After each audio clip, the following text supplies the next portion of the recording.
Okay, here we are, Captain's Quarters, number 28, 28 Captain's Quarters. I'm Captain Jim Sharp. Thank you all for coming and Zooming with us tonight. This is my pretty wife, Meg. She's the other half of the world famous Sail Power Steam Museum, finest museum in South Rockland.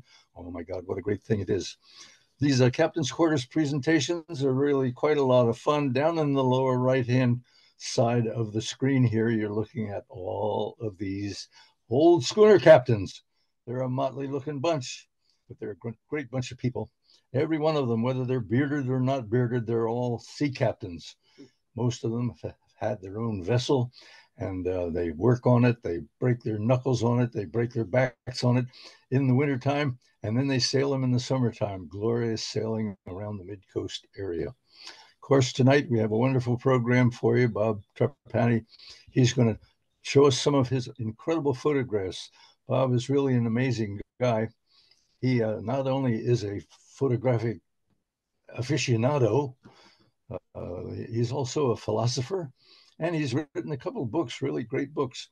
So he's going to tell you all about them and show you an awful lot of wonderful photographs, very incredible photographs of one of the most incredible offers that the coast of Maine has. And wait till you see this. It's really kind of, well, it's kind of not secretive, but it's so incredible that it has to be talked about. If you can look at this, there's no other place in Maine quite like it, and it's really true. And what could it possibly be? A trek along the water enables a person to go to sea without even leaving land. What on earth is he talking about? What's this all about? Well, I'll tell you what it's about. A little sneak preview here. It's about the Rockland Breakwater. Rockland Breakwater, to me, is one of the wonders of the world. It's really an incredible thing here on the coast of Maine. One of the greatest attractions of Rockland is that breakwater. It is really, well, it is a wonderment, as Bob says right here in this wonderful little piece that he's written about the moment of the Rockland Breakwater. Let's take a quick look at the breakwater and see where we are here. The fabulous thing about this breakwater is that it's almost a mile long, and it goes out into water almost 100 feet deep. Can you imagine the rock that came out, the billions of tons of rock that came out by old sailing vessels, by old barges, any old way they could get the rock off the islands and bring it back here and drop it down on this great long breakwater back in the 1800s. Before the breakwater was built, Rockland was an amazing city, amazing seaport. Back in the late 1800s, 1891, 1892, 3 or 4 and counting, Rockland, I've told you before, was the largest seaport, fourth largest seaport in the United States. Try not to exaggerate, Jim. But anyway, fourth largest seaport in the United States. Philadelphia, New York, Baltimore, and Rockland, Maine. They were the biggest seaports in the, I mean, just amazing, amazing place. But it was open to the northeast breezes of wind. Northeast gales of wind came in and desecrated all of these sailing vessels right here along the harbor. Of course, there were shipyards all along the harbor. There were vessels at anchor, vessels tied up to the wharves, and it would suffer tremendous damage until they decided they were going to build this breakwater. But oh my God, such an incredible thing to try and build. It came up 1890. It came up that, well, we've got to put this breakwater together. And that's all there was to it. Well, they began with, as it says right there, a little oil lamp over on Jameson Point. And they started in on the breakwater 1881. Well, it took them 20 years finally to put it together. And about the turn of the century, they finished up most of the breakwater. And by gee, you'd think they would finish it up, but whoops, sorry about that. New beginning.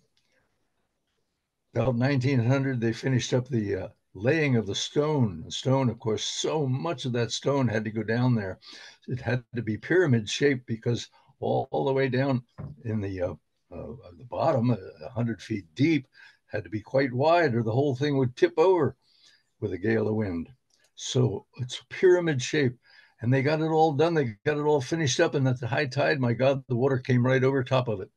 And they decided, oh my God, we've got to cap it off again. We've got to put a whole cap on top of it in order to make it large enough so that it would clear the water. So they put a cap on. Sure enough, that finished it off so that people could even walk out to it. Then eventually they built the lighthouse. The first lighthouse they built was simply a stone structure up there with a post on it and a lamp hanging from a bracket on the post. Well, then they built the lighthouse. Wonderful lighthouse we have here now. And the Rockland Breakwater is the guardian of Rockland Harbor. It changed the whole philosophy of Rockland Harbor. Rockland Harbor became a harbor of refuge.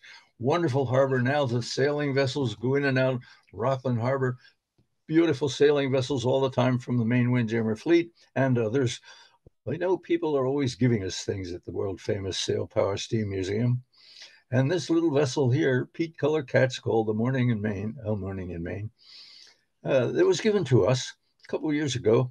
A beautiful little thing. We have a wonderful captain on it now, Tyler Watterson. He's a biologist. He takes people on 2-hour sails around the Rockland Breakwater and around the Rockland Lighthouse.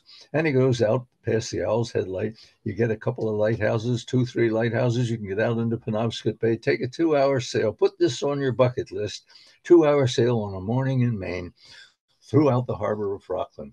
And what a wonderful little vacation that you can have doing it. It's terrific. Now let's go on. We've got to get into the commercial here. Don't go away. Don't go away. I know most of you've seen this before, but there may be a few of you that haven't seen this. I've got to just brag a little bit about the Sail Power Steam Museum, wonderful museum here on the south end of Rockland that my wife and I created about 16 years ago. My career was in these great big sailing vessels.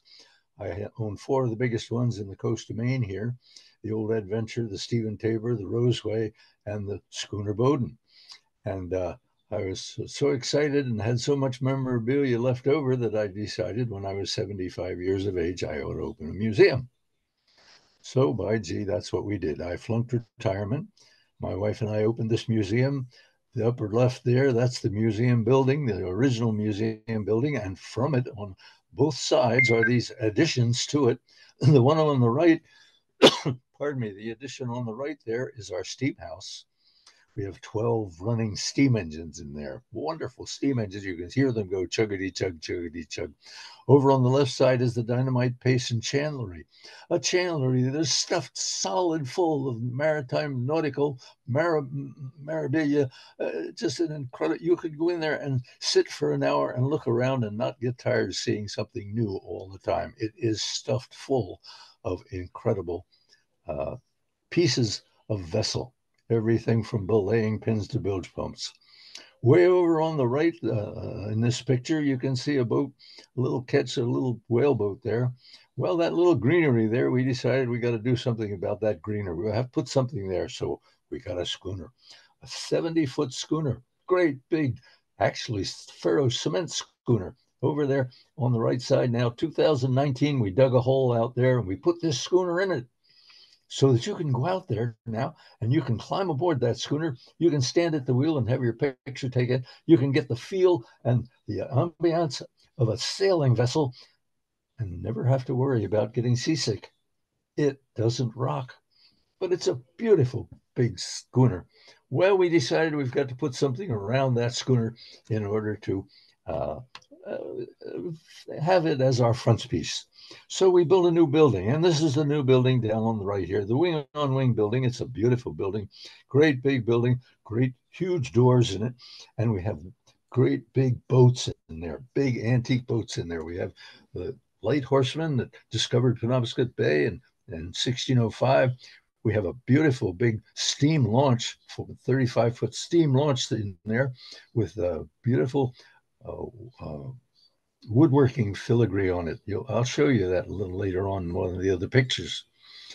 And so on and so forth. We've got 12 Herreshoff 12 and a halfs in there. We've got Beetle Cat's in there. We have two beautiful friendship sloops, part of our fleet, and on it goes.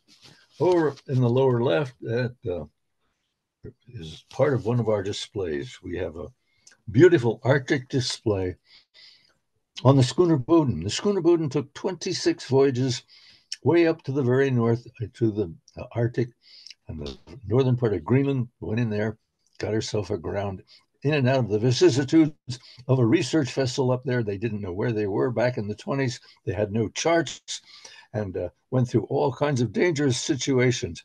And we tell all about it in this particular Arctic exhibit. That's only one of our exhibits.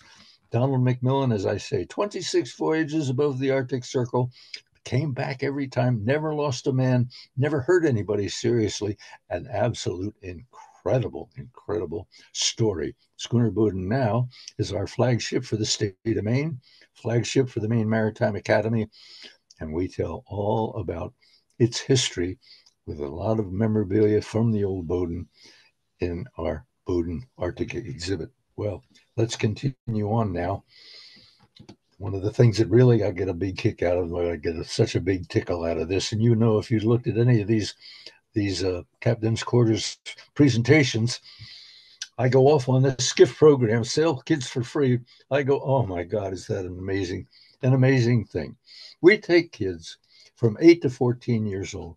We take kids and we put them in boats. Look at this over here. This little kid over here, standing looking down in that boat. I guess he's 8 years old. He's only half a man. There's the instructor behind him telling him, this is a centerboard, this is the rudder, this is what you do. Here's how you set the sail. These kids go out in this boat and they get a whole week-long sail training session for free. We support it by your donations. We support it by people that support the museum. These kids get in those boats and they go out there. First of all, they have to get rid of their telephones. They take these boats out and they soak up sailing just like a sponge. They take these boats. Pretty soon they know how to handle them. Then they know how to trim the sail. They know what to do to get underway. They're racing each other. They turn them over. They turn them back up again. They realize that they're only one kid to a boat. They realize they have to do for themselves.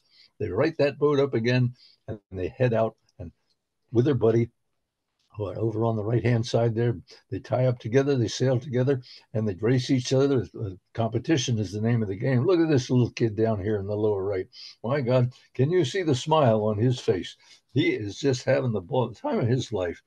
Over in the lower left, over there, this fellow says, I am the captain. This is my boat, and I'm the captain of this one. And by Friday, all of these kids are real sailors. Here they are Friday. They're all sailing, racing each other out around the buoys on the outer part of Rockland Harbor. Oh my God, it is a wonderful thing. All available for anyone for free. Here's what we do. Sail the Classic. We have a club we're trying to put together. We want people to charter our boats. We want to give lessons to adults. We give sailing lessons. We have all these, well, right in the center here is that great big steamboat I was telling you about that we have in the Wing and Wing building with all the beautiful filigree woodworking on it. It is a magnificent steamboat. And of course, we got it hooked up. We actually run, it's a big stern paddle wheel boat. Beautiful. Sail the Classic, a friendship sloop. We have two friendship sloops. Wilbur Morse's friendship sloops up in the upper right here. That's a friendship sloop called Persistence that we have. We got it. It was a basket case. It was only a skeleton. And we put it all together. And Wilbur Morse design, we gave it the original profile, just like the original lobster boats of Maine. These vessels were the original lobster boats, lobster fishing boats of Maine back the days before sail, before they had power. There was strictly sail power back in those days. We have another beautiful friendship, a little larger than this one, called Blackjack. You got to see it. It is pure. It is a magnificent vessel, 33 feet long. Come and go sailing with us. Over in the upper left there, we have our Sunday Jam. And it's Sundays. Do you play an instrument? Do you play a banjo or whatever? Come over on Sunday, every Sunday jam. 16 years now we've had a Sunday jam from 1:30 to 4 in the afternoon, all Sunday afternoon. People come, they bring their instruments, they bring their talent, and we listen to music all afternoon, different people playing different kind of compositions or the old standards, bluegrass, all acoustic kind of thing. And people just love it. A couple of weeks ago, we had 25 musicians. This past Sunday, we had 22 musicians. It's really come and sing the old tunes, stamp your feet and clap if you don't play an instrument. Everybody loves it. And down below, you can see right below it, there's adult sail training there. We're teaching, Granddaddy's along teaching his grandsons, and we're teaching them how to sail. Over in the lower right hand, we come and look at our tent. We've got this great big tent where we do lobster bakes, all kinds of heritage tours, and teach people about lobsters, how the fishermen fish for them, and their sex life and their social life of a lobster. And then we sit down and eat it, just like in the center picture there. Everybody's eating, filling up on lobsters. And we tell about the problems that the fishermen have now with the whales and so on and so forth. And one little picture there, right in the middle right, of all the boats going around the buoy out there, all those little Optimus Primes, those kids doing the thing. Well, we got to get on with our program here. How do we do this? How do we support all of these different things that we do at the Sail Power Steam Museum? Well, we do it with you. We thank you. We couldn't do it without you. All the supporters of the Sail Power Steam Museum are so valuable to us. I can't tell you how much we appreciate doing what we're doing, giving back to the community, and doing it with you. So jump in, help us out. It'll shake you up. We'll shake up the community, and we'll shake up the world, and we're going to do it. Now let's go on. Bob Trapani, I told you, he's not only a photographer, but he's a philosopher. And he understands the coast of Maine. He understands the snug harbors of the coast of Maine. And just let this little presentation sink in for a moment, because I think Bob has an awful lot to offer for the community around here. Well, thank you, Captain. Thank you, Robin, and thank you for everybody to attend tonight. I've got a lot to cover ground-wise, so I'm just going to get right at it. I'm going to share my screen. All right, Maine lighthouses and their allure. I think everybody who loves lighthouses knows how beautiful they are, loves their history, and what have you. I hope to take you on a little bit of a different journey tonight. So let's just get right into it. Over the last 2 decades plus, I have experienced lighthouses from the perspectives of preservation and maritime utility, that maritime utility being my work with the Coast Guard. I have immersed myself in the history of lighthouses and endeavored to capture their alluring essence through photography. Still, I wanted something more. There's an inextinguishable desire within me to better understand the myriad of meanings that embody lighthouses and why they stir our spirits. With experience and history by my side, I set out on a journey with no end to find solitude of thought, to discern what could not be seen by the eye, but rather felt only by the heart. In my latest books, Gleams and Whispers and Beacons of Wonderment, there are my personal quote journals of discovery. So come, let's sit down and talk together for a little while and ponder our love for Maine's lighthouses. There's 3 pillars for my experience in lighthouses, one of them being visiting lighthouses with my family, working at lighthouses with my family. As executive director for the American Lighthouse Foundation, we're headquartered as Owl's Head Light, one of the most beautiful lighthouses on the coast of Maine. So that is one of the pillars. The other, of course, 26 years as a maritime preservationist, the last 19 years serving as executive director for the foundation, and 24 years experience as a lighthouse technician working as an auxiliary for the U.S. Coast Guard. The last 12 years, I've been working as a technician out of the 8th Navigation Team Southwest Harbor. So 2 things I have come to realize. If you ask a dozen people what lighthouses mean to them, you may very well hear 12 different answers. And one can visit a lighthouse time and again, but no matter how familiar the place may seem, there are always new encounters for the mind and the heart to absorb. So, okay, let me try to move this here because I'm in, move that around. Okay, I seek to let times of reflection flow, enable what's heartfelt to manifest, and capture a smattering of thoughts that inspire. Maybe it crystallizes, maybe it doesn't. It doesn't matter. I believe in staying curious and staying adventurous of all things of the mind and the heart. So I wonder and write. So the shadow of Portland Head Light is here. Within it, nothing is found, and yet everything is revealed depending on your perspective.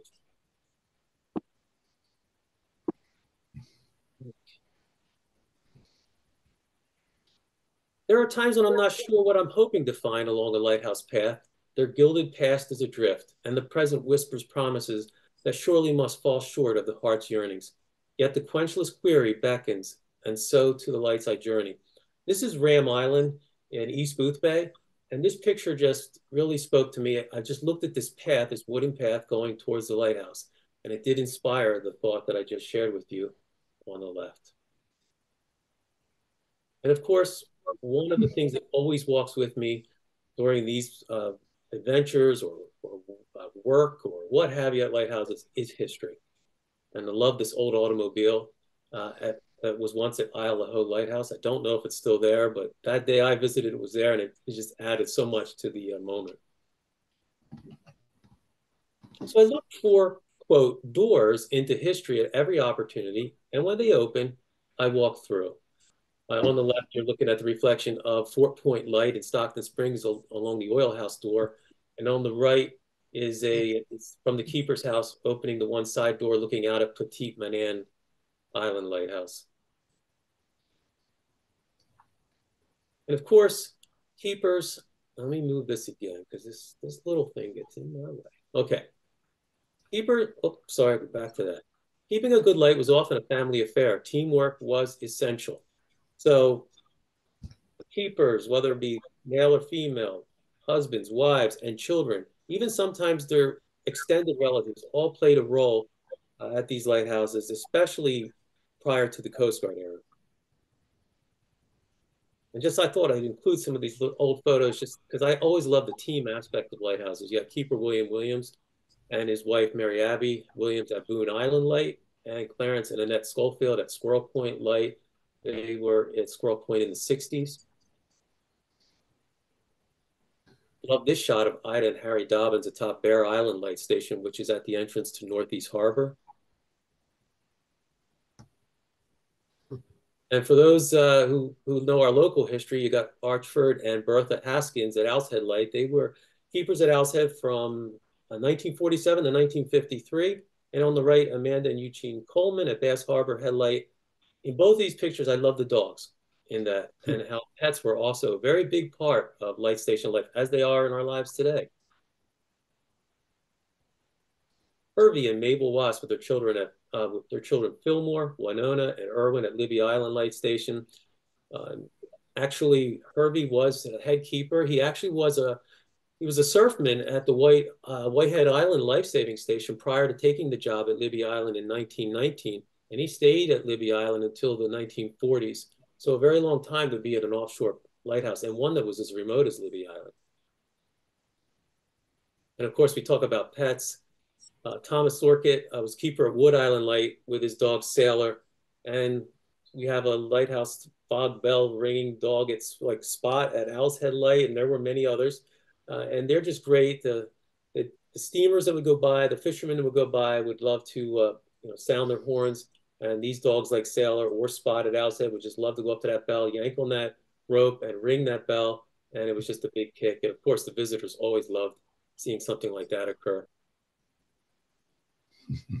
And of course, we can't talk about lighthouses without Maine's lighthouses without bringing up Maine's heroine, Abby Burgess, and the stories in the 1850s when her father was keeper there and how she kept the light burning for up to a month on one occasion in I believe it was 1856 while her father was away and could not get back. And then eventually she would become an assistant keeper at Matinicus Rock when she married Isaac Grant. And then Isaac and Abby left Matinicus Rock and eventually the last station was Whitehead Island Light Station. And as part of the Coast Guard work, we do like to remember our history. So every so often, a group of us will stop at the Forest Hill Cemetery where Abby and Isaac are buried, and we'll pay our respects and just remember their important role in the history of lighthouses. And of course, anybody who loves lighthouses and admires those amazing Fresnel lenses that are in, we still have a few in lighthouses today. Um, Augustin Fresnel, a French physicist who really just played around with how to come up with a new lens that would, or actually a lens that would reflect light further than the old parabolic reflectors. In 1822, finally perfected that work of his. And we'll talk about the Fresnel lenses as we go forward, but no history of lighthouses is complete without mentioning Mr. Fresnel. And when I'm at these places, and sometimes this happens with my Coast Guard work more, but you'll get into some of these old buildings. And this particular building was the old fog signal building, or the Whistle House at Cape Elizabeth, East Light, East Tower. And this, along this concrete floor, was this etching of USLHS, which is the United States Lighthouse Service, 1929. I find little finds like this spectacular and just add so much more richness and context to history. This sign is hanging up in the entryway of Castine's Dice Headlight. Dice Headlight is one of Maine's oldest lighthouses. And the Lighthouse Service, again, this was Lighthouse Service took over for the Lighthouse Board in 1910 and stayed as a civilian service until 1939 when the Coast Guard absorbed it. And then you're searching, you find sometimes something like this. This is the foundation of the original doubling point light on the Kennebec River. Most people do not know it exists, but when the Kennebec, the river lights like Doubling Point and Perkins Island, Squirrel Point, and the range lights were built in 1898. The first Doubling Point lighthouse was where this base was. And they moved it a year and a half, about 500 feet forward up towards the really the turn at the behest of the mariners who were coming down from the Bath Iron Works and up above the bridge there, and basically said, we can't see this light. It's a dangerous curve there. And so they moved that lighthouse a year and a half later up to its location now. And I just often just wonder, like, I wonder who decided to build it there in the first place. It's interesting because it was obscured if you were downbound on the river. So today it still serves as an active aid to navigation. And then other things I like to look for is old equipment, especially at offshore lighthouses, where like this is part of the steam equipment that was inside the fog signal building at Libby Island. And this equipment was so heavy and things of that nature that when they would actually change out systems, oftentimes it didn't actually ever leave the island. It would just get placed somewhere along the island. So today, when oftentimes you can find something like this, it just harkens back to another time.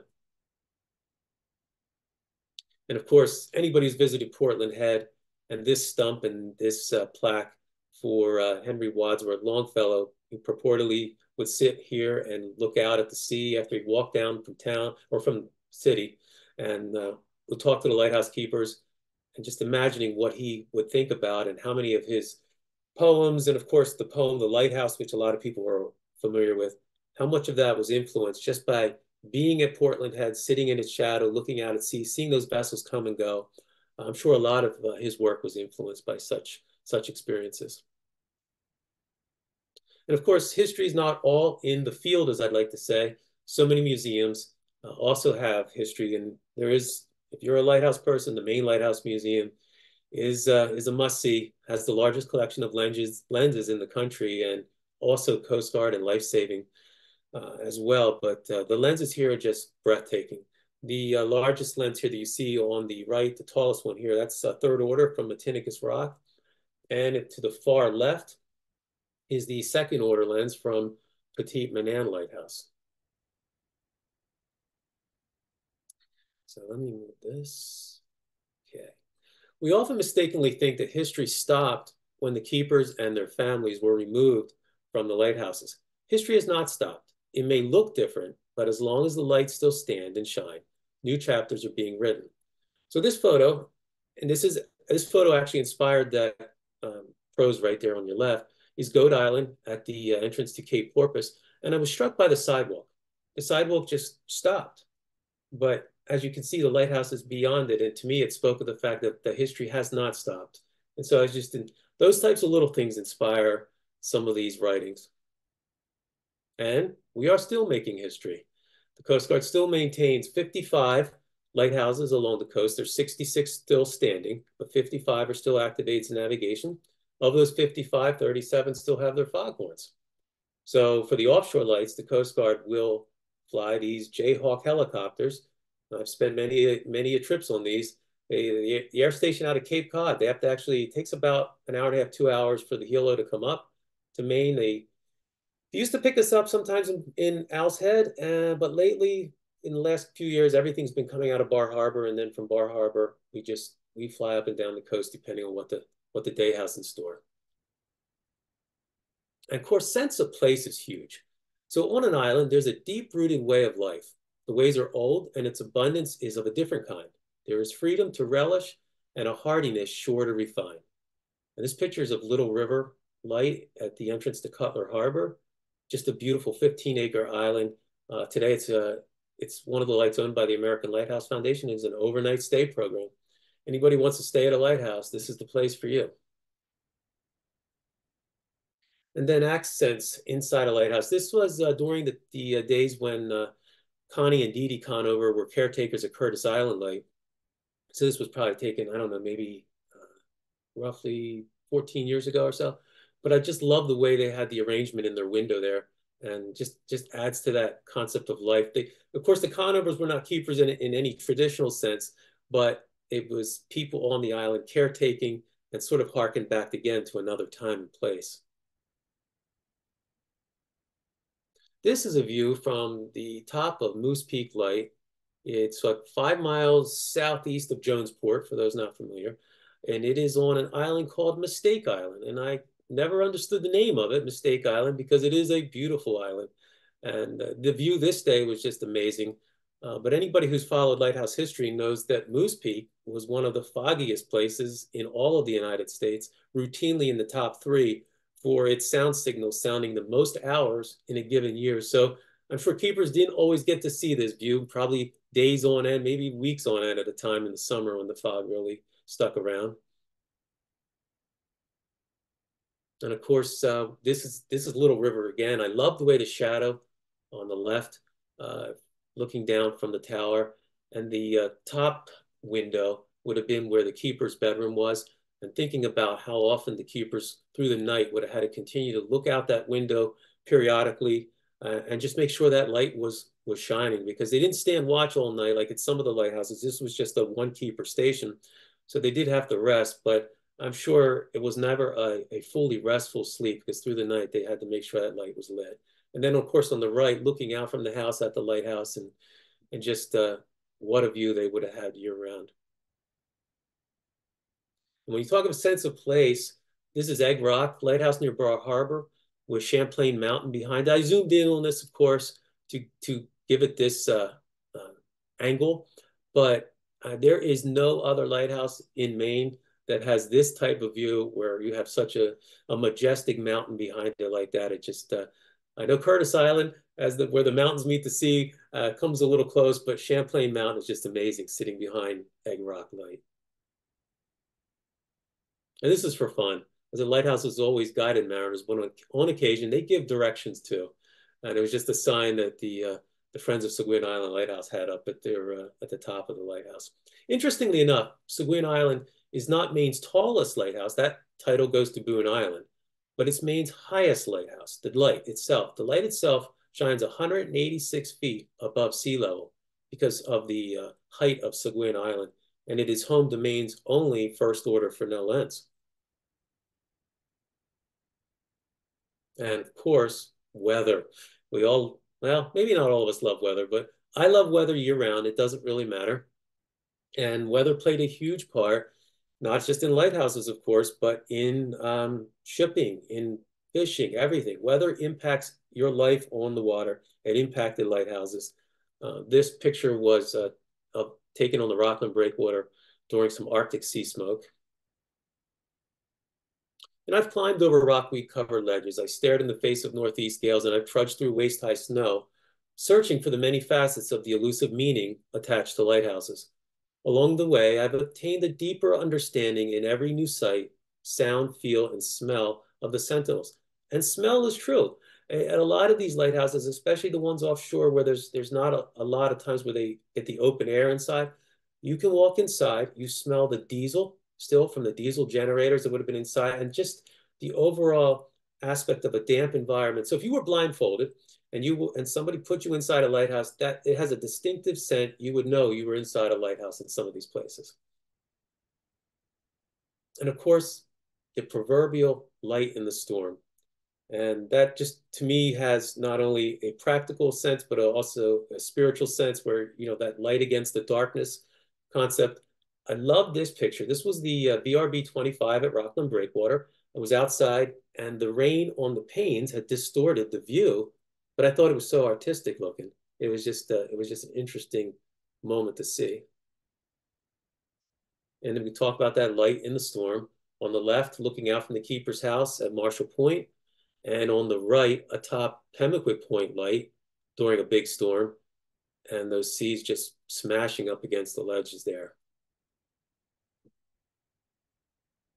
This was taken at top of West Quoddy Headlight. It doesn't necessarily look all that amazing, except that the wind was sustained that day at about 50 knots, and it was gusting 65, and you had a hard time standing up outside. It was really crazy to feel the wind on this given day at West Quoddy Head. And of course, thunderstorms.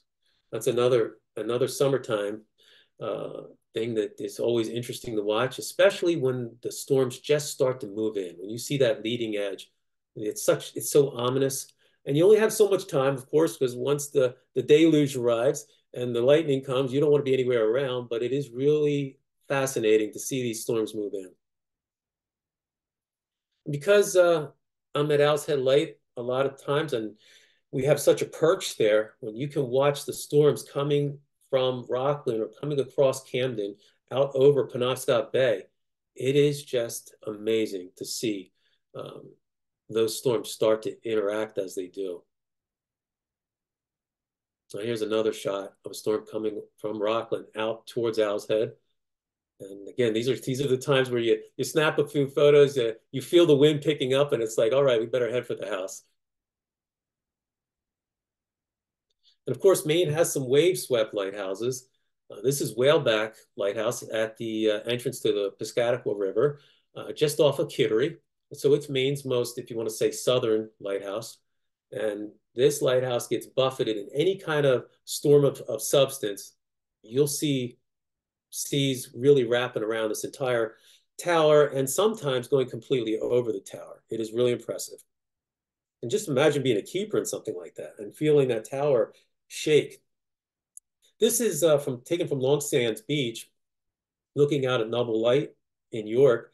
And I was just fascinated at how the seas just rolled in here and the wind was taking the tops off the waves and blowing the spray backwards on this given day. So those kinds of things I always love. It adds a context to the lighthouses that you wouldn't otherwise see. And here's just another storm sea breaking at Pemaquid Point light. It is amazing when you're inside the tower on a storm like this, those seas break, you wait like, oh, I don't know, it seems like maybe a second or two. And then all of a sudden you just hear the spray buffeting the lantern and then watch it and the spray will go all the way out to the parking lot where the cars are. It's just, it's crazy how, if it's a good sea running there, on this day, I believe the seas were about 21 feet. So when they would hit the ledge there, they were exploding. And this is Pemaquid Point light, of course, during a snowfall.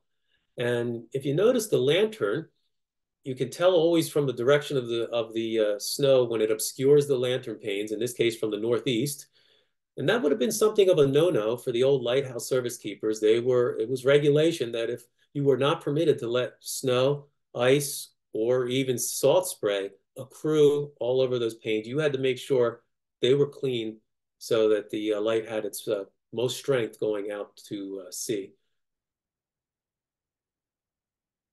And then on the left, this was taken during a blizzard at Marshall Point, and again, the light is obscured in this case. And then on the right, this is snow at Owl's Head Light during the evening.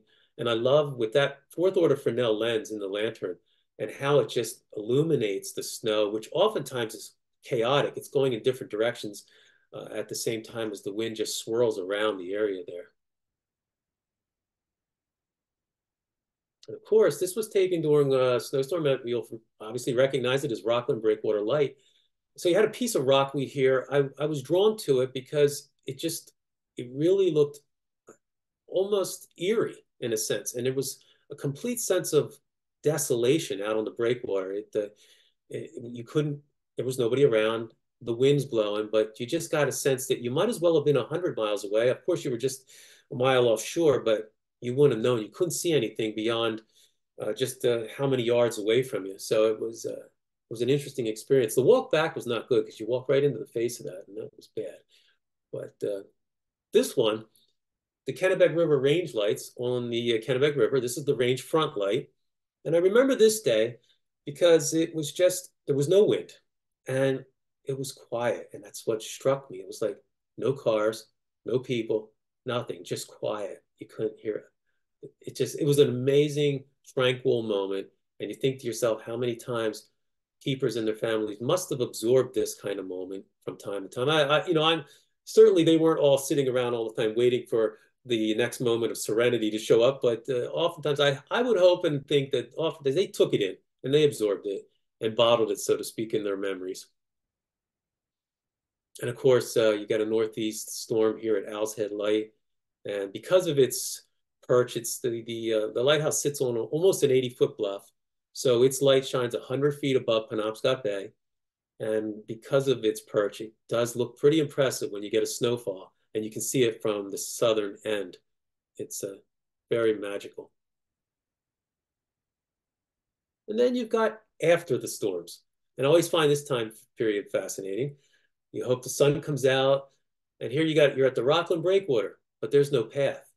It literally, the drifts coming off the golf course can be 20 some feet deep here. There's no way you could walk along the path. You would literally sink. And this day was amazing just to watch where the snow stopped in the water at high tide. No separation there, which you often don't see. But I was able to get out to the top of the golf course by hugging the fence real close and take some pictures of the breakwater this day. But yeah, to see this drifts is fascinating. And sometimes this is Hendrick's Head. It was there after a storm, and this boat was washed up. I have no idea whether this boat was a derelict or if it was actually useful at one point before the storm got a hold of it. But it was a reminder. If you think back 150 years ago and you think about those wooden sailing vessels and how oftentimes in a storm they were pushed ashore or they were at anchor and their anchors didn't hold and their anchors drug and they were pushed ashore. Sometimes it would cause the loss of the vessel. Sometimes it would cause the loss of the vessel and life and cargo. So it was, even though this was a modern small little boat, it did remind me of what history, when you read about these storm accounts, what would happen. And then this is Squirrel Point Light. So as I come off the path, so it's a quarter-mile walk from the parking lot back to the light station. This view here, I just saw the keeper's back door on the keeper's house. And to me, again, this just spoke to me that what was it like to live at these places and see the lighthouses and see the maritime traffic in all types of seasons. Another very calm, serene experience this day at Squirrel Point Light. And Pemaquid Point Light. This is fascinating. Almost to me looks like cotton all over the place, except that it was cold and you had to watch your footing pretty good as you walk along those rocks. It was almost like you dare not take a step without first feeling your foot underneath to make sure that you had solid ground before getting out this far. but it was worth it. The views there of the light station that day were amazing. And this one was taken, this is a Brown's Head light. For those not familiar, Brown's Head light is a nearby lighthouse for us. It's at the west entrance to the Fox Island Thoroughfare. And it was, I think this was winter of 2014 or 15. It was when we had all that heavy snow. And I wanted to be able to see this place like that without having to actually drive out to it. So I took the ferry to over to North Haven and just stayed on. And when they left, we went by the Sugarloaves there, which is a prominent feature that would often be mentioned in coast pilots and what have you, because it was so distinctive as a rock formation. But to be able to see the light station and frame it up with the Sugarloaves in the foreground was really a neat opportunity. And this is a Bass Harbor headlight on Mount Desert Island. This was one of those days where the drifts were literally waist deep, and I wasn't sure I really cared. I had to really work hard to get this view. We were actually going to work this light to service it later that day, but I wanted to get the view before, before this amazing view would start to melt away. And then, of course, when you don't have snow, sometimes you have ice. And here at Marshall Point, I always like to see how ice impacts the areas around any given lighthouse. If not, most of the time it's just an appearance type of thing, but sometimes, and especially through history, ice, especially heavy flows of ice, actually were threatening to smaller lighthouses. This picture, I'll never forget it. It was it was for like 6 weeks, the breakwater in 14 or 15 was frozen over. And right after the first blizzard, this happened. It almost felt like when you looked at it, it was like you're on the surface of the moon, or the way the ice just formed up in bubbles along the breakwater. And I just couldn't imagine all of that forming like that, but it did. And ironically, people asked me, was it slippery? And I said, no. The ice with the salt in it, it was not slippery. The biggest problem as that wore on week after week, and it started to weaken and melt, because it was up to 6 inches at one point, was the fact that you had to watch if your foot was in between a crack in the breakwater, you could actually put your foot through it. So you did have to be mindful where one granite block ended and the other began as you walked out. But here is another view of Rockland Breakwater after a storm, and the ice that just encased the east side of the breakwater light. And again, you think about keepers living in these places. And though this was a stag station always, meaning the families were not allowed, it was just the keepers themselves that were out there. There had to be a lot of work after storms like this to get everything working. If you wanted to open any of the windows, I know it would have been cold, but even so, to make sure anything worked after an ice storm like this presented its own work. When we talk about those ice flows or ice cakes, in this case on the Kennebec River, this is Doubling Point Light again. And this is the type of ice that would cause problems to lighthouses. In fact, this type of ice over the years had caused some damage to the base of Doubling Point Lighthouse. So the Friends of Doubling Point Light, I believe it was around 2000, had the pier repaired because of, over time, ice just doing a lot of damage and also it scours. You got a muddy riverbanks on these areas. So when the ice flows hit, it's like a lot of friction, and it really tears into the moist muck, sand, whatever is there.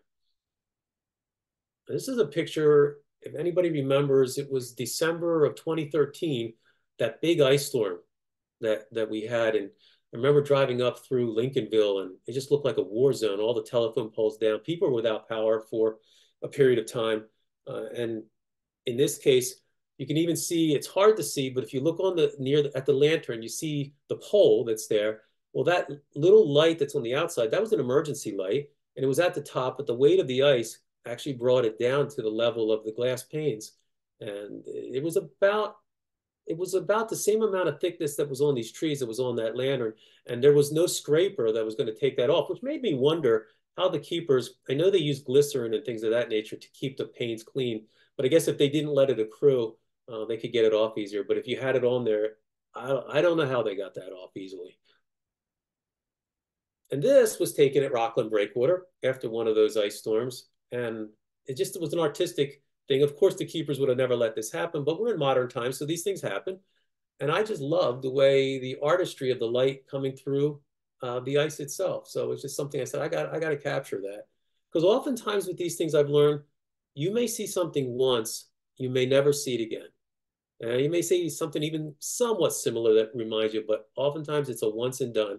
So I always believe in documenting and taking something that really seems to be out of the ordinary.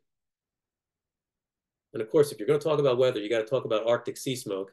This was taken atop Owl's Head Light, looking out over Penobscot Bay. The lantern, of course, has ice on it. It's cold. It is so cold out. That day out there, I didn't want to stand outside very long. It was brutal, as you could expect.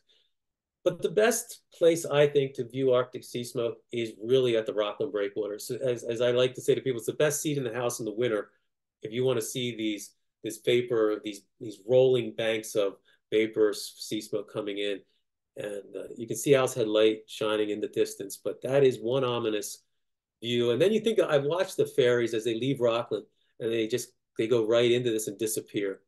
It's a wonderful experience, as long as you can stay out there until you get too cold.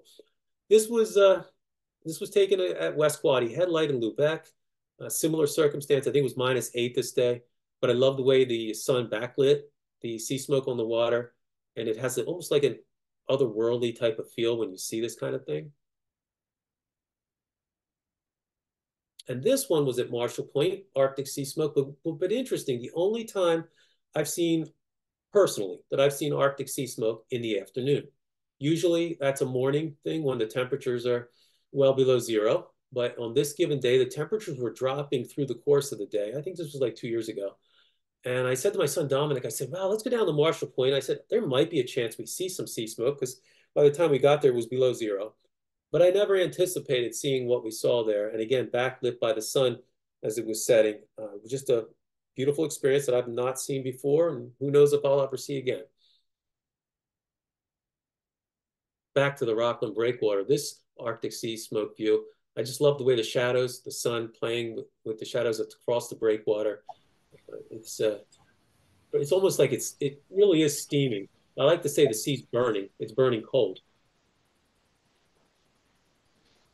And this one from the rock, well, this was actually taken at Proc Marine, looking out, and I just thought this was an apocalyptic type of view, almost like fire in the sky with the sea smoke there that day. And of course, fog.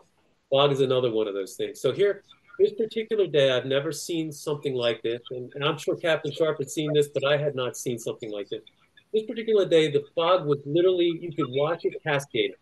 It was just falling like almost like waterfalls right up. And as it moved, fog will move in and out, and you can watch it move in and out, but I never actually observed it almost rolling and cascading upon itself until it blotted out everything. So that was something, I don't know if I'll ever see that again quite like that. But this one's Penobscot Bay looking down south, and it had a different, this was not that cascading type of day, but just that ominous seawall and watching the lobster boats go in and out of that.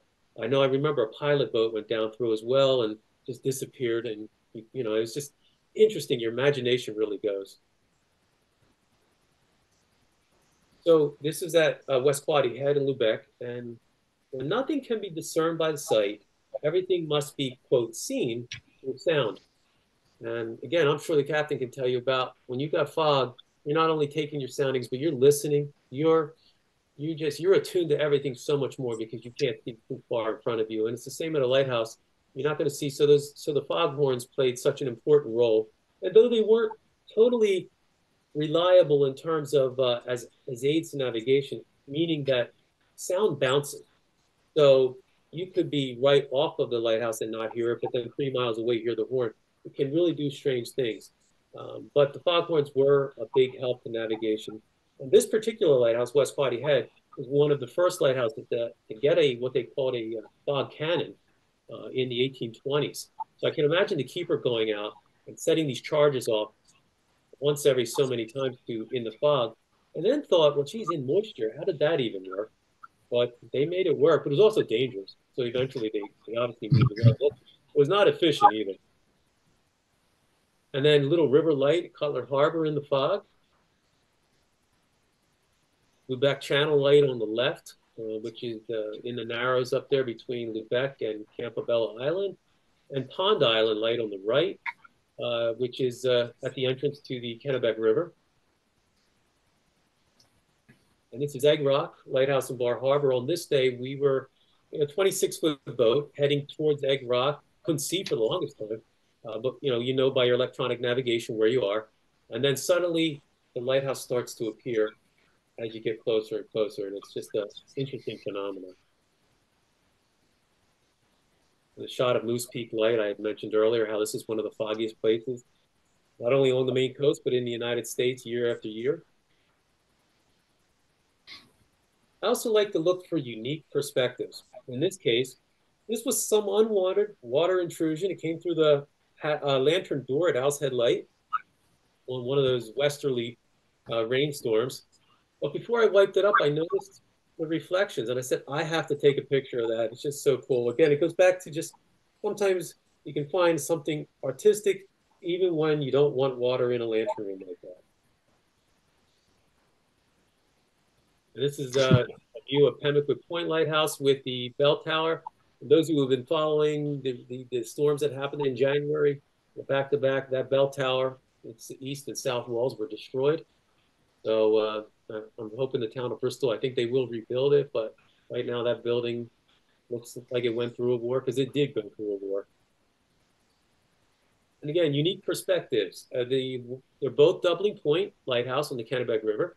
On the left, this ice cake was about 6 feet tall, but I purposely took the perspective this way. I got low on this one just to kind of give it the idea of just a different kind of shot of the lighthouse in wintertime. And on the right, as the ice starts to melt, a lot of times you'll get the tide will come in and it freezes, and you get the sheet ice, and it'll start to break as the water moves out. And a lot of times they'll go up at a 45-degree angle, something like that. And I got down on my back and I looked through one of these to take that picture of Doubling Point Light, just to try something different. And this is at Squirrel Point Light, downriver on the Kennebec.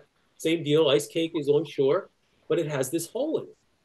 And I had to crawl in there and get this shot because I just had to do it. It's just another wintertime view of lighthouses in Maine. And then for perspective, here's the Queen Mary 2, a few years back with, of course, our Rockland Breakwater Lighthouse. And man, did that ship, and like all those cruise ships, they make that lighthouse look so small. And you think if that ship hit that lighthouse, there'd be nothing left. It's amazing how the vessels have grown in size over the years, these cruise ships being some of the biggest. And then at lighthouses, I love walking on low tide. So I'll walk, like here at Owl's Head, I walk along the south side of the light station's property. And these were rocks in front of me this day. And I just loved it. It was almost like a painting of sorts, and the colors were running in the water. That's the way I saw it as I took this view with the lighthouse reflecting in.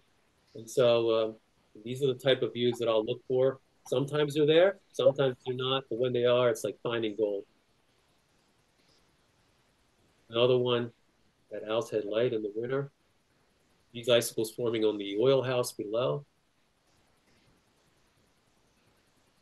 And high tide at Rockland Breakwater. We all know the breakwater, and it has for some years, but it continues to seemingly get worse on the south end. And, I think a little bit of that is we're dealing with that climate change, sea level rise, but also the breakwater itself is settling over time. As the captain said in the beginning, it's got almost 100-foot depths right off the end of the breakwater. So when you have a heavy structure like the breakwater, not only are you dealing with sea level rises, but you're also dealing with settling over many decades of such a heavy structure. And by the way, I actually wasn't, the breakwater will only go so far. I could walk out to about this distance and shut it out on one of the stones. So I wasn't actually standing in that kind of water, but it gave me a unique perspective. I got low on this just to show the water coming across the breakwater. And then unique perspectives. The picture on the left is part of the Fresnel lens at West Body Head Lighthouse, the third order. I was part of the Coast Guard crew on this day giving a tour, and as I was waiting for the next group to come up, I'm just looking at the lens and I watch the way the pattern, and of course it refracts, so it inverts things and makes it upside. But I love the patterns, how to take a shot of that. And then on the right, this lens is a what I call like a square lens. It's on display at the Maine Lighthouse Museum.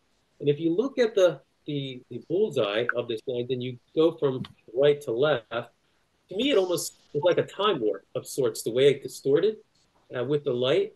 And I kind of imagine how much history has actually flowed through, quote, the eye of the lenses at lighthouses like this. And of course, there's a focus on light. You have a lighthouse, you got to focus on light. This was taken at Rockland Breakwater, of course. But at night is amazing. This was taken in the lantern of West Quad headlight with a third order lens, and it just dazzles. So this is like 2 flashes every 15 seconds. And when it flashes, it's like blinding at first, and then it'll go completely dark. You can't see anything. Number one, it's dark, but also your eyes are not adjusted. And then suddenly flash again, and it's like, wow, what a magical experience. This is the fourth order, a section of the fourth order lens at Al said. I thought the way the colors were this day. I don't need not all my pictures need to be of the entire lens. I like to focus in on certain aspects. So in this case, this one struck me that day. And you got Al's head on the left, and you've got Moose Peak's VRB 25 on the right. On the left, with Al's head, it's the last lighthouse in Maine with a 1,000-watt lamp. The lenses that had 1,000-watt lamps, like West Body Head, Cape Netix, Noble Light, Seguin, they've all been replaced inside the Fresnel with a modern LED optic inside the lens. But Al's head still, for now, has their 1,000-watt lamp left. And on the right, as I said, this is from Moose Peak. What really struck me is what was done servicing the light, and I looked at the way the light reflected in that acrylic lens, and I said, you know what? You never know. One gleam can help save a life, especially in years ago. Now, obviously not so much today because lighthouses are not that relied upon as navigational aids as they once were. But if you think 100, 150 years ago, the mariners, if they got sight of one gleam from a lighthouse, and that basically pointed them onto a better direction or gave them a little bit of hope as they're fighting the storm, you just think the power of one flash. And this was just another one of those artistic opportunities of looking down through the VRB 25 rotating optic at Rockland Breakwater. And I love the way as the sun was setting this day and how the light played on those lenses. Interestingly enough, these acrylic lenses are actually made in the same scientific principles as the old glass polished lenses, those Fresnel lenses. They employed the same technology to make the acrylic lenses, which I find interesting. Not near as beautiful, but interesting that the same science was applied. And this is just the top dice head light in Castine. And just a close-up of one of the lamp changers in a light. And I love the way it's, especially the visibility low that day is not a lot of light, how the lamp itself, even though they're not real powerful, will just have a presence in the lantern like that. And this is a view of one of the modern LEDs that's in Marshall Point Lighthouse. It's not, a lot of people don't find them very aesthetically pleasing. I would agree with that. But I will say this, lighthouses have always been advancing in technology. Some of the latest technologies were always used in lighthouses to keep them better and better. Well, today the Coast Guard, we don't have keepers there. They don't have money for these preservation items at the lighthouses, but they keep the lights. But to keep them going, they want them to be efficient. So I look at technology and say, it's a good thing in the respect that the lighthouses are still making history, something to talk about, but also it's ensuring that the lights will shine on into the future efficiently because we can use the technology for that. And then, of course, the Fresnel lenses. Nothing surpasses the beauty and the awe that these lenses. I used a wide-angle lens on the left to capture the first order shot here at Seguin Island. Otherwise, there's no way you're capturing that in the frame. That lens is so big you can fit 9 or 10 of us inside that lens. And then on the right, looking up through West Body Head's third order Fresnel lens. And this was taken at Owl's Head at sunset. And on this particular day, I remember, because I know anybody who studies the history of lighthouses will realize that there was regulations that the keepers were expected to follow. And you were supposed to, as they say, light up by sundown. So back when it was the wicks and the oil instead of the modern electric or solar LED lights, the keepers would have been spending a fair amount of time during as the sun was setting, so that by sundown they had that light shining. And though I know they saw many of beautiful sunsets, I wonder if they actually got to enjoy them as much as we would today, because they were just so busy getting their light ready. Another thing I love is time. So in this case, this day of Victory Chimes is passing. This was probably right before a Windjammer parade event. And so time may be tracked by the calendar and measured by the clock, but it's motion. It is motion that is the very essence of time. The passage entails sights set forward and ambitions onrushing into life's unfolding. And to kind of further expound upon it, this day, this is the Everett Libby coming back from Matinicus Island as it's passing Owl's Head Light. And one day it dawned on me, like, okay, these vessels are passing by, and then they go out of sight. But when they're out of my sight, it doesn't mean they're not there. They're still there, moving on to their destinations. And I kind of look at history the same way. It's out of sight, but it's still there. We can still feel it. And so I kind of apply that kind of thinking as I see scenes like this. This was a few years back, maybe 2019, when the Stephen Tabor and the Victory Chimes were heading out on their sails as they were passing by. We were working the light this day, and what a treat to be able to see those vessels passing by on their way up Penobscot Bay. And this picture and the one to follow are of the Coast Guard buoy tender, the Abbey Burgess, which is home port is Rockland, the 175-foot buoy tender. And one thing about lanterns, especially as the sun has not risen that high in the sky, so these are morning shots or afternoon, late afternoon, as you'll see in the next one.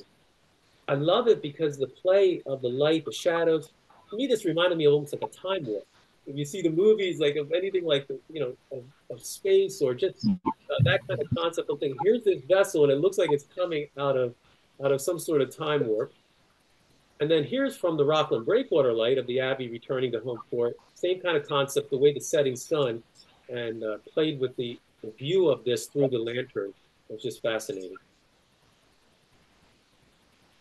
And then for fun, sometimes time just flies by. This just happened to be one of those days. I think this was like 2014. The helicopter was inside the breakwater. They were doing some kind of training exercise with Station Rockland. I could hear them coming back, but normally I said, "Oh, I try to grab a photo." But I expected that helicopter to pass well above the lighthouse. Well, to my delight, it was pretty low as it went by the lighthouse, and I'm like, "Wow, there you go." So that made for a cool opportunity. And the spiral staircases and the long shadows inside of them, they speak of time, but so do to the echoing footsteps that reverberate inside a lighthouse with time the light that powers today. So on the left, these are both taken in the evening. On the left is Little River Light in Cutler Harbor, and on the right is Pemmican Point. I love being in these towers in the evening like that, and you're walking up and you hear those echoes of your footsteps through the tower and just the shadows. Again, speaking of time and the history that still resides in these towers. This light, West Quaddy headlight here, past and present to me, were holding hands here. As the sun was setting, they used one of the first floor windows of the former keeper's house, and I saw the past in the window, so to speak, and the present just standing there in majestic fashion to the right. Reflections in windows present a sense of looking back in time. So this is a Whistle House window at Whitehead Light Stations, being able to reflect the keeper's house and the lighthouse.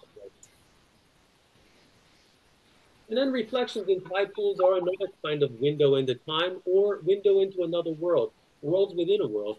I love to be able to see into the what I call thin waters. They're not very deep, but the images, the scenes that they can share with you like that is just amazing. And then again, remind you that the lighthouse isn't the only beautiful aspect, of course, about these places. Everything about them is beautiful.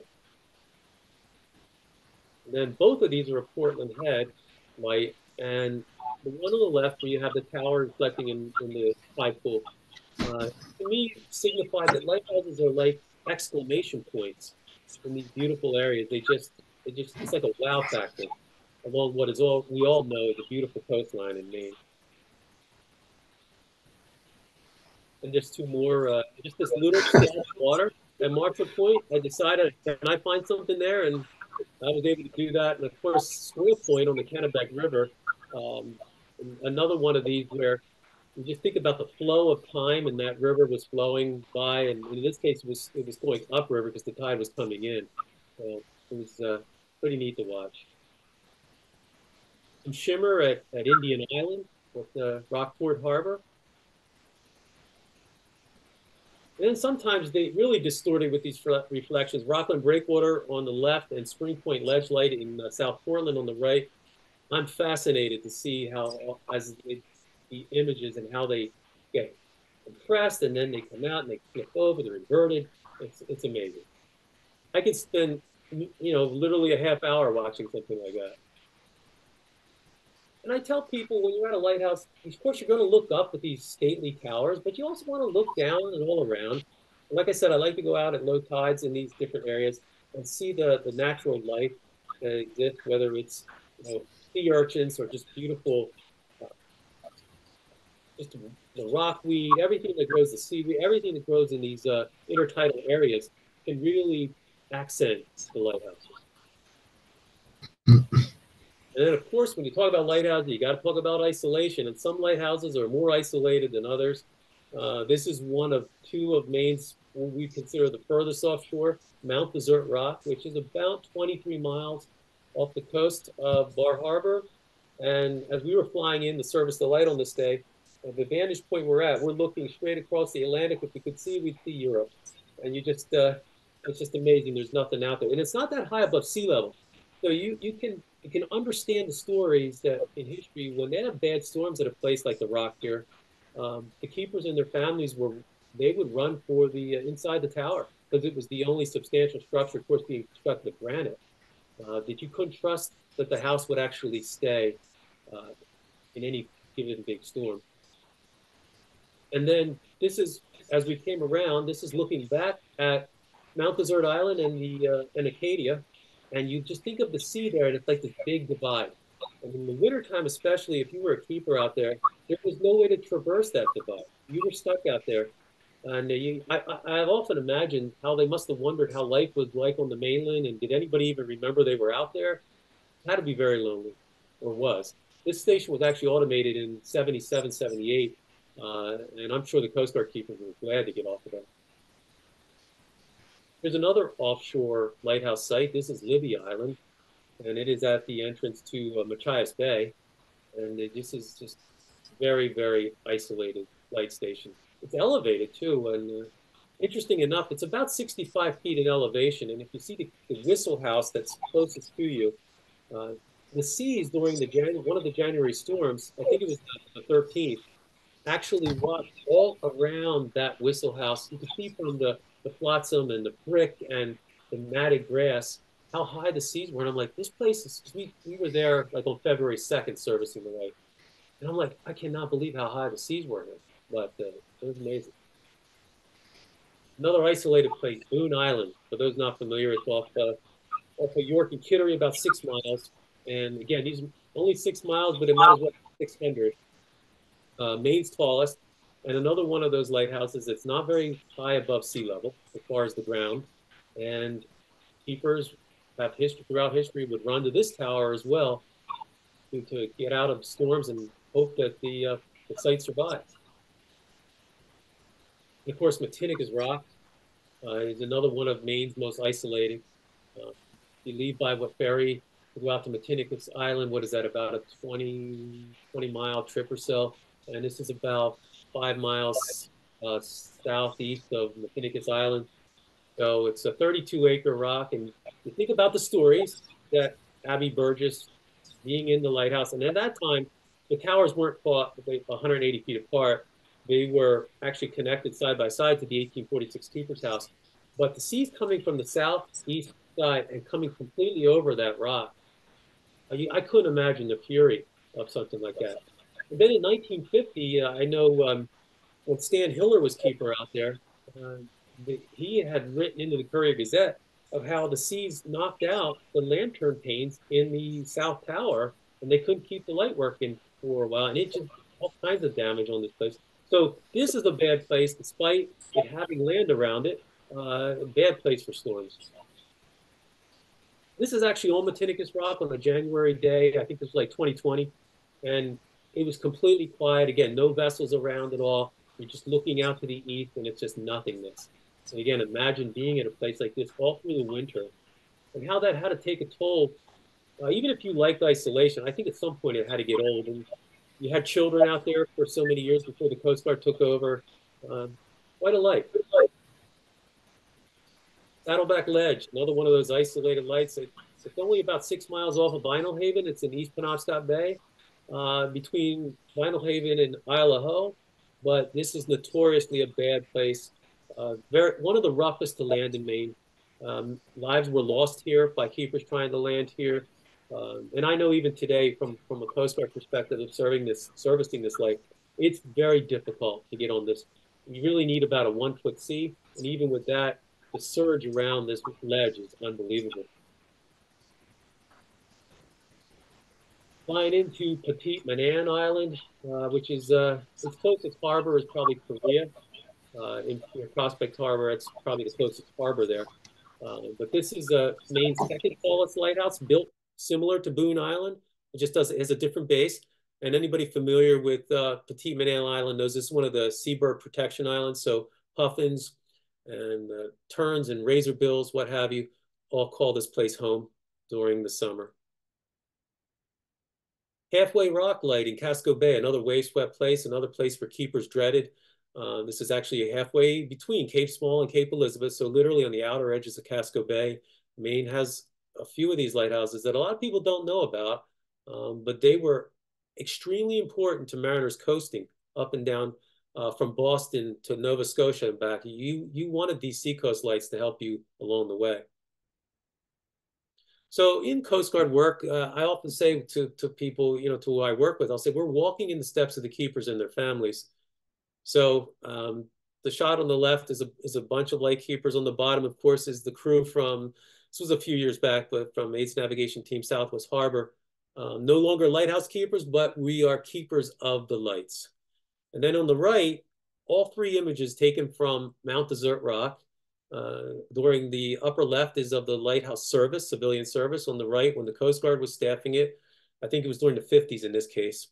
And then from a few years back, us at the Mount Desert Rock. So it just continues. The whole process of keeping a light, though different, still remains at these lighthouses. Some tasks are still done similar.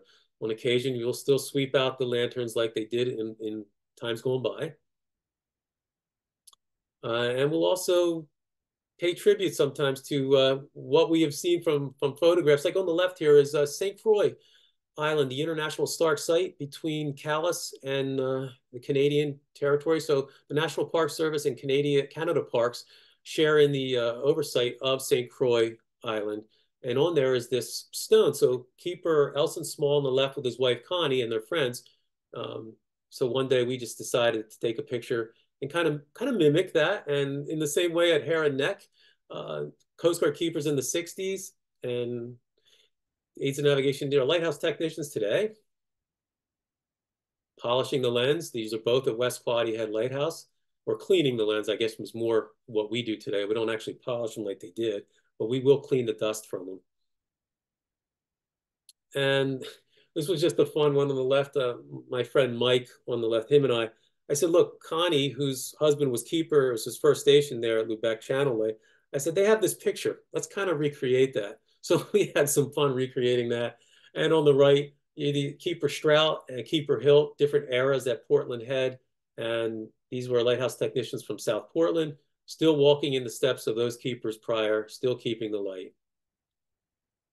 And of course, we love lighthouses because they're beautiful.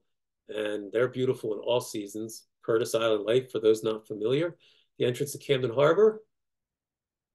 And I look for any kind of interesting ways to accentuate the beauty the lupins and Monhegan, the moss at Dice Head. I said Dice Head's such an old light, and you got that moss. It really does kind of bring that out in that scene there. And of course, we're all waiting for spring to take hold. And springtime at a place like Marshall Point Lighthouse can be extremely amazing to take part in. Of course, we had some storm damage at Marshall Point Light here recently. So hopefully over time that'll get repaired. You got Grindle Point Light on Islesboro on the left and Fort Point Light in Stockton Springs. Again, just great places to visit when the weather gets nice. West Potty Head and Lubec, looking over Grand Manan Channel. And the one thing that's not necessarily easy to see, but if you see it on the left-hand side, the wild grasses, the way they're bent over, what struck me that day, the wind was very breezy that day. And though a video would have certainly shown how that was blowing, I did want to try to capture a scene that showed wind in a still image. And to me, that was my best effort to show the wind that day at the lighthouse. So most of the images in Gleams and Whispers and Beacons of Wonderment were born out of what the scenes inspired in my heart and mind. Maybe it was a nod to history, the wow of the elements, nature's alluring glance, or splashes of romance. But whatever the reason, the views had to, quote, speak to me. When such times lifted the veil of the unknown, I've endeavored to take prose and images and, quote, marry the moment in a lasting bond.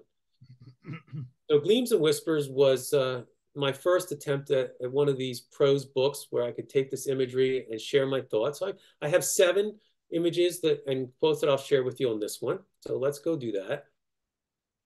In this page, I said, salt water and a drop of time stir flights of fancy, solidifying a lasting memory in the heart that is impervious to being unremembered. And as I was looking at this reflection and realizing how the rock was impervious, it just kind of brought to mind that these memories, it's the same way. When we see them, when we tuck them away, they last a lifetime. Light, it guides, it fascinates, and it brings hearts nearer. So this is the schooner American Eagle passing by Owl's Head Light with the reflection. And I love opportunities like this because, I mean, I can see all the modern vessels going by Owl's Head Light, but nothing compares to when the windjammers go by. It just takes you back to another time and place. Imagination, when set free, will ascend to where eagles soar to a lofty place occupied only by a guiding light that burns bright across the ever-restless expanse. Come see, come listen. For the sea never changes and memories in time, like a ship in a bottle, never really go away inside an old lighthouse. And this is looking up at Boone Island Light, again, Maine's tallest at 133 feet.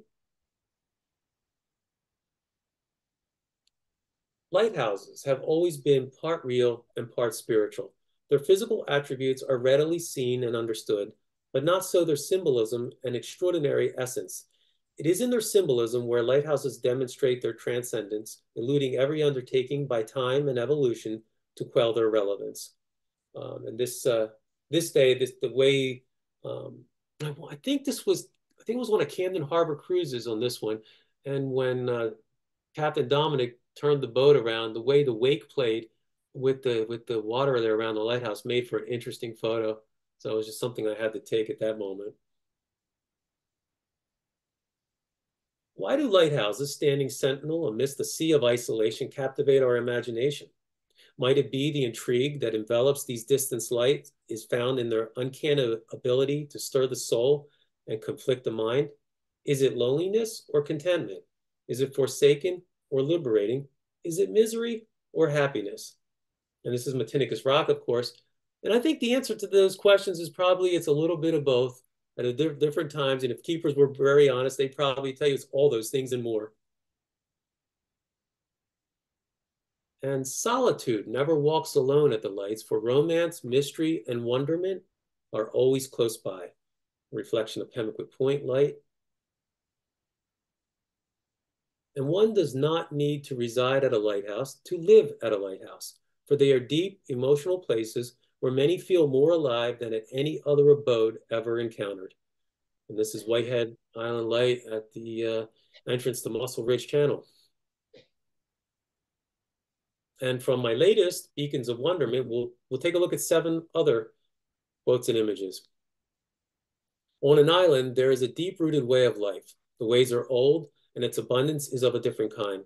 There is freedom to relish and a hardiness sure to refine. Monhegan Island Light.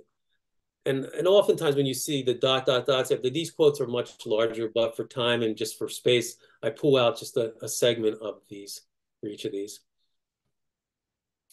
Alas, time, obsessed with haste, would sprint on into the future with a crude innovation and insatiable desire for the self-acting. Reluctantly, keepers gave way to automated might at their lights. Lighthouses still stand tall, but as for their unattended glow and bellow, maybe it's less about advancement and more about remembering what was. Wikis, I cannot otherwise reason why.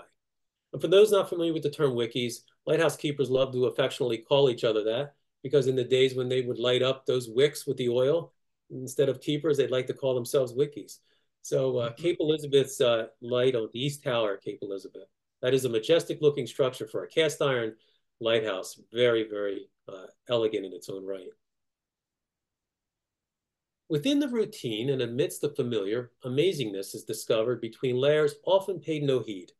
So oftentimes when you're at a place like Pemmican Point Light, you'll see all kinds of people walking around and they don't, and I don't blame them, but they don't necessarily take the time to actually linger and look a little deeper into this and peel back those layers. And to me, reflections like this with the rock in it as well kind of represents the layers of enjoyment, the layers of history at a place like Pemmican Point.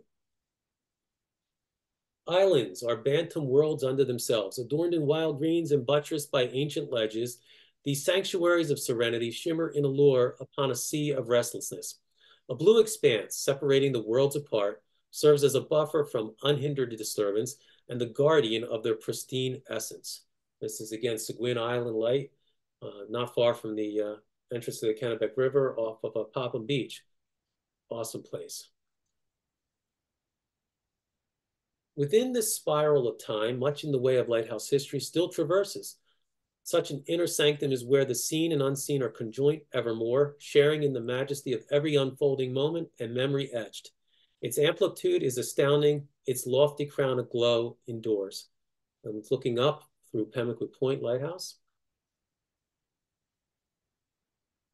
U.S. Coast Guard lighthouse technicians carry the light forward into the night.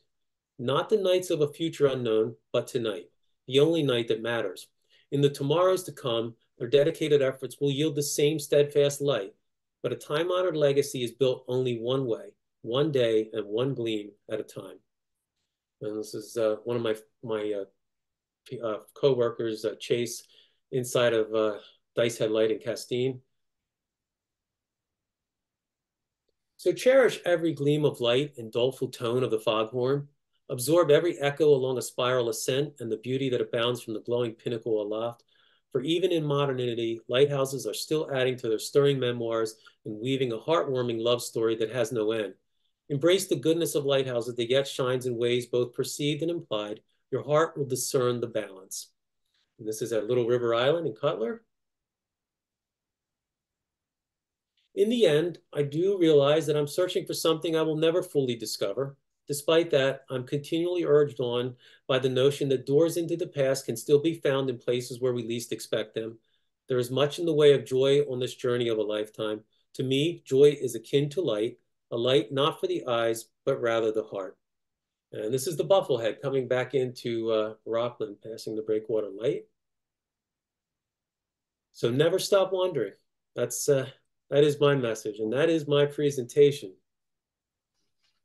I'm going to stop sharing screen here. Wow, that's fantastic. Absolutely fantastic. What a wonderful presentation. I had Just no a idea. just a different way of looking at lighthouses, I hope. I mean, I hope it stirs some people and it inspires one or two people to think about our lighthouses differently. Awesome. It's a drill dropper. It's just an absolute incredible presentation. Thank you so much. My gosh. Thank Bob, you. Bob, there's a question here in the chat asking how many images do you make to get the one that you were hoping for? Do you do much post-shoot development, image altering in Lightroom, Photoshop, etc.? Okay, I'll answer the first part first. That depends. It can be as I don't think it's usually ever one unless the moment is flying by so fast, like that image at Owl's Head Light where it was going by the helicopter. That was one image. But if I have time to frame it up, I would say the average is probably I'll take maybe a dozen or more images to try to get the right one that I want. As far as post editing, I do very little. I do some, but I'm actually not very good. It's almost a joke. My son could run circles around me in terms of Lightroom and all that. I don't really know how to use a lot of that stuff. So I have some basic knowledge of it, and I use some basic editing. But no, I'm just not that good at it yet. Any other questions? You're welcome to unmute if you have a question. I just want to say thank you. That was amazing.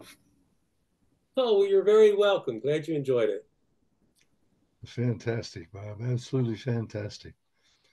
I'm couple impressed of- that you're not doing much editing. That's a pretty good eye for photography. Pretty Honest to good goodness. balance you're getting in your photos. Just amazing on some of those. I mean, really spectacular. If you've seen some of the takes, they look like, oh, crap. Sure they do, but I mean, Yeah. But yeah, like but that one you took inside was it the Pemaquid light at night with the lighted one through the yeah, stairs? yeah, yes. That was just mind-boggling. You know what? It was funny because I had no tripod. So I basically had to take my camera and place it against the brick wall the way I had, or the stairs. Maybe it was on the stairs. I forget exactly how I framed that up, but I had to have some stability to do that because I didn't have a tripod. So you make use of what you have. Wow. Absolutely incredible. Thank you. Oh, you're welcome. Thank you. Yes. Like to share my screen now and come in the very last, if I can get there. But I just want to tell you about the captain's quarters. Looking astern, I want you to realize, of course, that we've done so many of these different ones, 25 of them listed here, and you can go on our website. They're all on YouTube, and you can go on our website and click into captain's quarters, and then it will give you the link so that you can get to any one of these, all of the different schooners in the Camden Mid-Coast region, Rockland, Camden, Rockland schooner fleet, and interviews with their captains, their old captains, their history, and all the rest of it, all the way down through all kinds of different things that we've done. And whoops, hide this one. And I want to tell you a little bit about what's coming up here. I guess I've lost there it is.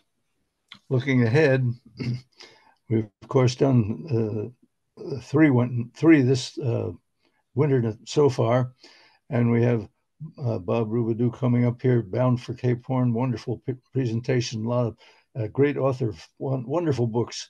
He's going to have a good, fascinating presentation on March 11th, and then March 18, Chip is coming back. Chip Laverboom.